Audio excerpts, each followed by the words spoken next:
મારો વાલો ખરો એકી પછી ઊભો તો હોબા ચાલુ હા શું કહેવાય કે મારો વાલો એકી પછી ઊભો તો પણ પગ તો બે છે પણ એકી પછી ચમચમ ઊભો હોય છે પણ જ્યારે સંતોની અને આવા આપણા સગા સંબંધીની જો કદી સેવા કરવામાં ઊભો રહે ને એનું નામ જ એક પગપા એને એકી પછી કહેવાય.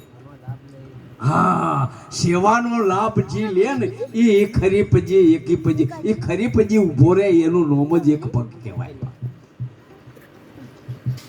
ના કેનથી કીધું કે યારે કાયાનો હિંદોળો રચ્યો ને નગમગ ડોલા ખાય રે મોલ્યા ચેતી જાને મેરે ભા. આ શરીરનો આરે કાયાનો હિંદોળો રચ્યો ડગમગ ડોલા ખાય મોયલ્યા ચેતી જાને મારા ભાઈ. ભજન કરી લ્યો. પરમાત્માનું શું કે છે? ભજન કરી લ્યો. ભજન વિના કોઈ ભેળું ના આવે. આ બધા જે છે ને એ બધા દુઃખો દેહી બા દુઃખો દેહી. હવે શવોબા જતા રહ્યા.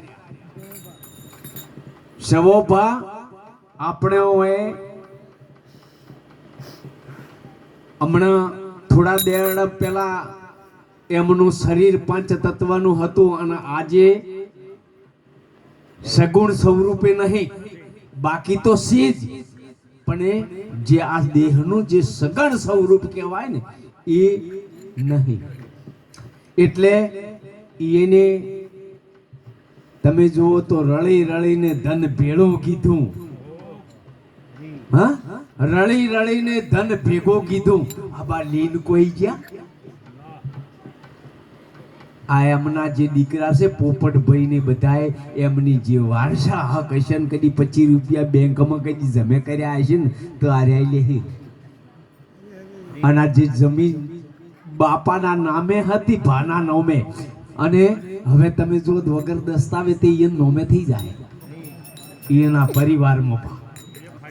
હા, કેમ? તમે ગમે જેટલી માલ મિલકત રળી રળીને ભેળી કરો પણ બા તમારા હાથે કોઈ નહીં આવે. ભજન વિનાનો કોઈ ભેળો ન આવે. ધોખો દેશી ધનવાળા. આ મૂડી તારી કોમને આવે. આ મૂડી તો તારી જય ગુરુ કોમને આવે.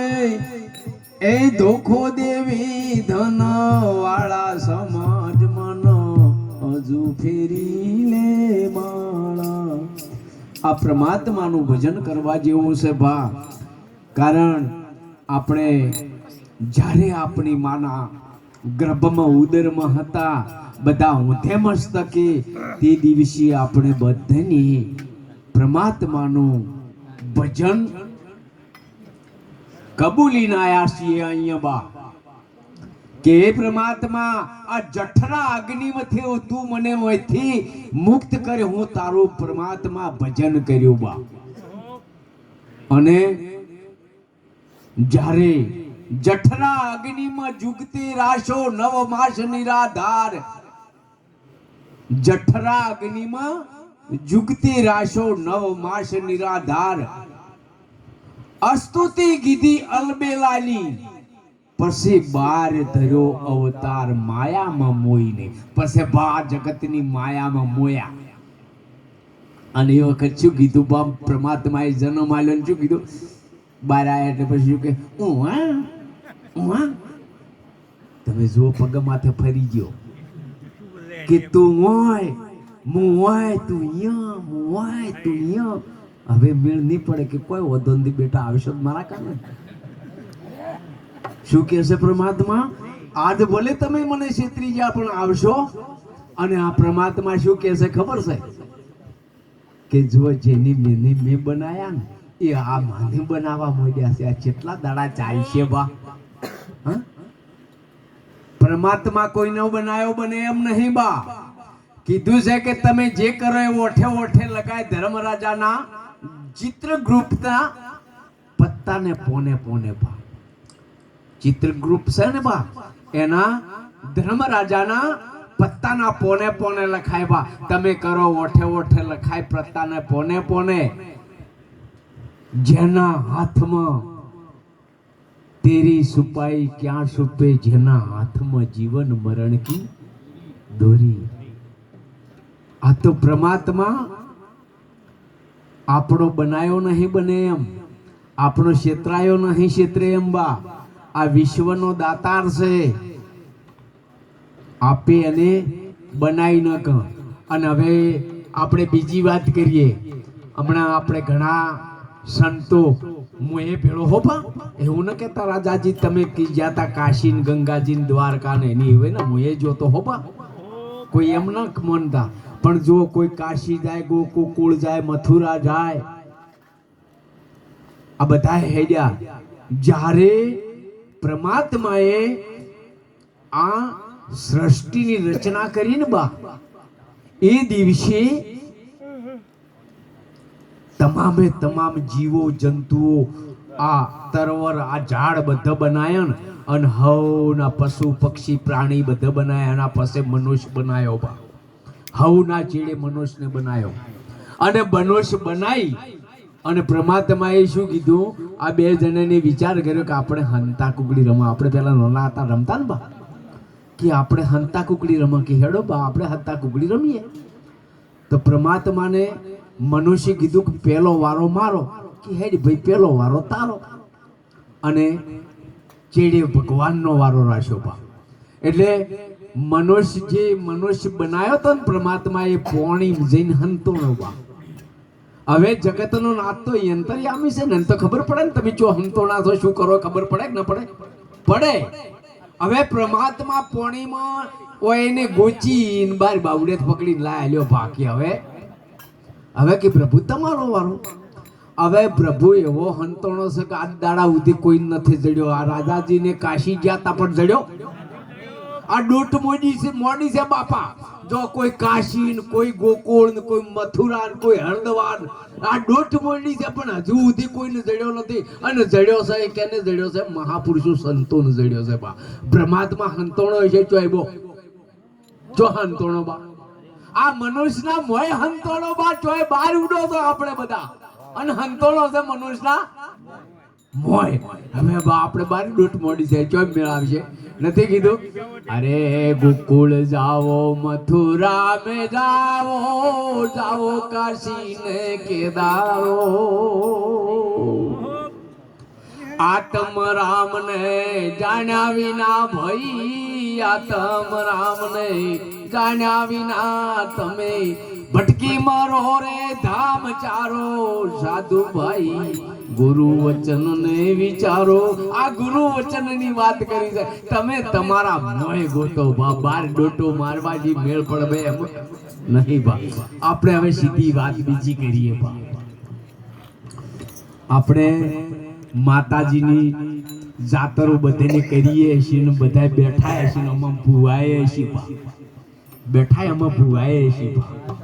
હું એમ નહીં કહેતો ભૂવા મત થાજો, ભા થાજો, એ માતાજીની સેવા છે. હું નહીં કોઈ કહેતો માતાજી તો આદ શક્તિ છે, આપણે એને કોઈ નામ નથી પાડતા બા. પણ મારે એક જ વાત કરવી છે, તમને બહુ સમજણ છે. હવે આપણે માતાજીની રમેણ કરો અને વચ્ચો વચ પાઠ કર્યો માતાજીનો અને ભુવાને બેહાડ્યા. હવે બા સતીમાં હોય, શિગોતરમાં હોય, ઝાપડીમાં હોય કે ગોગો બાપો હોય કે કોઈ બી દેવી શક્તિ છે, તો આ જ શક્તિ છે બા. નાસ્તિક આપણે કરવાની જરૂર નથી. અરે છે જમશે તેમ છે, પણ જાણવા જેવી વાત છે જબર. હવે પાટે બેઠા ને અને પાટ માથે પરોઠી વાળી મોણ બેહે અને સતીમાં આવે, ઝાપડીમાં આવે કે શિગોતરમાં આવે, ગોગો બાપો આવે કે ના આવે? આવે. અને 500 જણા બેઠા હોય એમાં કોઈ ચમ ભાળતું નહીં બા. આવે 500 જણાની હાજરી હોય તો 500 માં કોક તો ભાડે કે આવતા જાતા ન પાડે બા. જાણવા જેવી વાત છે બા. આમ ભાડે કે ન ભાડે?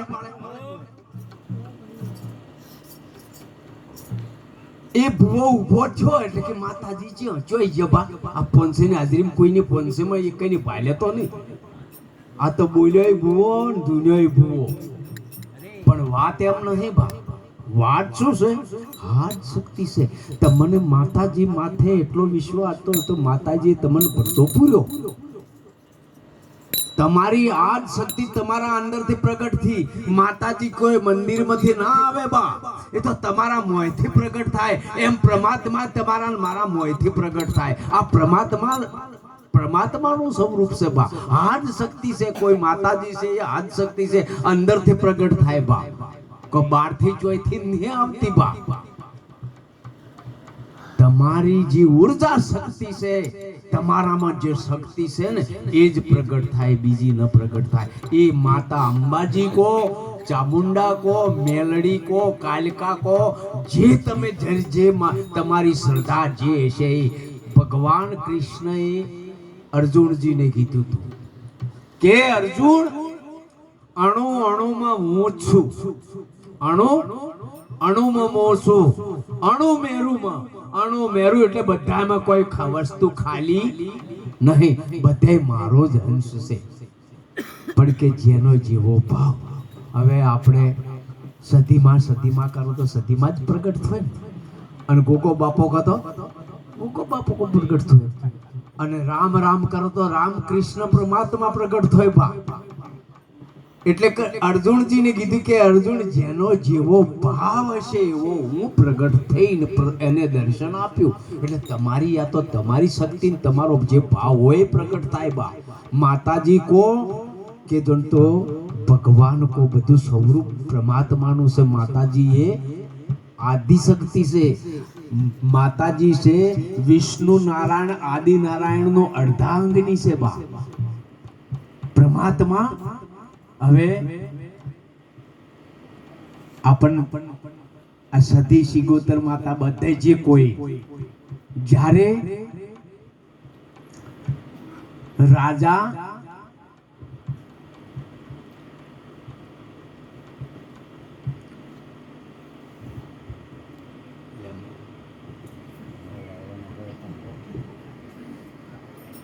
आई होगा ये माता ही रोचा તમે રાધા કીધું એટલે ભાઈ તમારે રાધો પીધા હોય.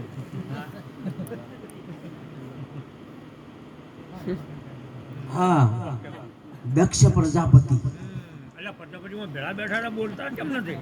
દક્ષ પ્રજાપતિ એમની 32 દીકરીઓ હતી સાહેબ. એક ચંદ્રને પરણ્યા, પછી ઇન્દ્ર પરણ્યા, એમ પરણાય. અને જે એમની સતીતન મહાસતી એ હુર્યતન સપનું આવ્યું. સપનામાં શિવજીના હાથે લગ્ન કર્યા. સપનામાં હો બા. અને શિવજીના 4 મંગળ વર્તોના અને વયને સપનું પૂરું થઈ ગયું. એટલે જાજે એટલે કે મેં તો કે આ ભગવાનને જોયા નથી, ના શિવજી મારા પતિ, હવે મને ચોય મળશે બા. તારા મહાસતી જંગલમાં જઈને તપ કર્યું. તમે વિચાર કરો, શંકરની પ્રાપ્તિ કરવા માટે દક્ષ પ્રજાપતિની દીકરી મહાસતીએ જંગલમાં જઈને તપ કર્યું. ભોળાનાથને પ્રગટ કર્યા, ભોળાનાથને વર્યા, પણ દક્ષની મંજૂરી વગર. આજે એ થાય છે મા બાપની મંજૂરી વગર દીકરીઓ ગંધર્વ લગ્ન કરી દે છે બા. એટલે આ તો તે દાડાનું હેડ્યું આવે. આ નવું કોઈ થયું નથી બા. શિવજી ગંધર્વ લગ્ન કર્યા બા. અને દક્ષ પ્રજાપતિએ અશ્વમેવ યજ્ઞનું આયોજન કર્યું. એ વખત ઓએ નોતરું ના આવ્યું કે બોલો શમશોનમાં રે. વયન તોસડું પહેરવાનું, ભભૂતિ લગાવે, આવા મારે ઓગણે શોભીના. એટલે આમંત્રણ એ ના આલ્યું બા. ફરતા ફરતા નારદજી જ્યાં કૈલાસ માથે અને કીધું કે તમારા પિતાને યજ્ઞનું આયોજન સંચમ તમે બેઠા છો માતાજી? કે બા મને તો કોઈ ખબર જ નથી કે તમારું નોતરું નહીં આવ્યું. ના કે તો કે કોઈ હોતો ને બાપા નહીં એ તો કે વગર નોતરે જવાય જવાય કે બાપ ને એ તો કે વગર નોતરે જવાય.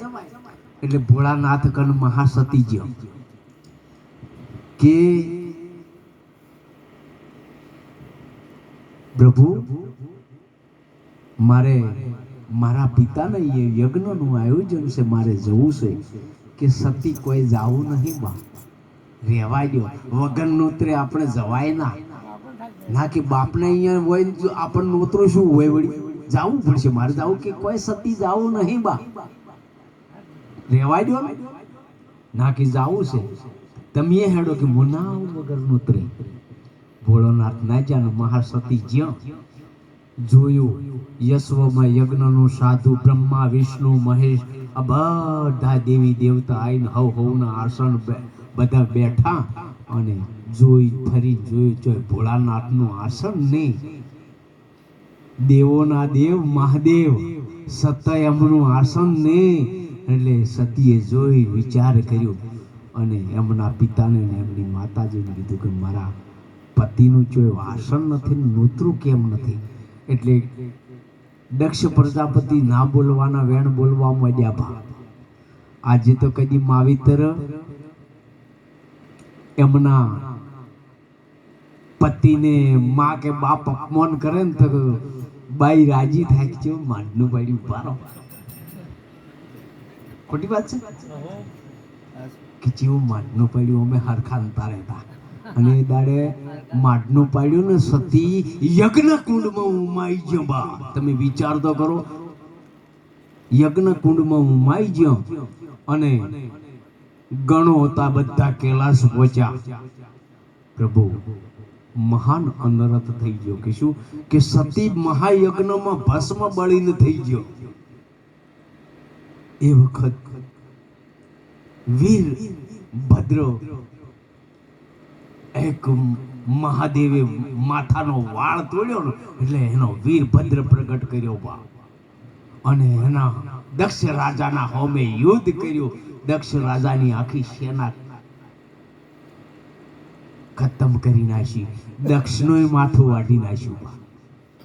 દક્ષ રાજાનું માથું વાટી નાખ્યું બાપ. અને પછી દક્ષની રાણી ઉભો તન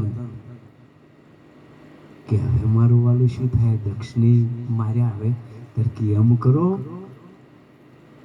નારદજી કે તમારે બીજું કોઈ કરવું નથી, ભોળાનાથના શરણે પડો અને એમના પગમ જઈને પડો. મૂલતે એના જમાઈ કે અને જમાઈના પગમ હાહુ પડે બા. ઉડ્યા જઈને પગમ પડ્યો. ભોળોનાથ હાયા. દક્ષને બકરાનું માથું સડાયું બા. શેનું? બકરાનું. દક્ષ પ્રજાપતિને સજીવન કર્યા અને સબલીન હેડ્યા. શું લીન હેડ્યા? મહાસતીનું સબલીન હેડ્યા. અને વિષ્ણુ નારાયણને ખબર પડી કે અનર્થ થાય, પૃથ્વીનો પરલે થાય. એ વખત ભોળાનાથ એમની મસ્તીમાં મગ્ન હતા. એમને એટલો બધો કાળ ક્રોધને વિભ્રાટ સ્વરૂપ થઈ ગયેલું બા કે સૃષ્ટિનો વિનાશ થવાનો હતો. અને એ વખત વિષ્ણુ નારાયણે વિચાર કર્યો કે આ સૃષ્ટિ પરલે થઈ જાય. એ વખત સુદર્શન ચક્ર છોડ્યું. શું બા છોડ્યું? સુદર્શન ચક્ર છોડ્યું. અને એ માતાજીનું જે મૃત્યુ હતું, સબ હતું, એના 52 ભાગ કર્યા બા. કેટલા?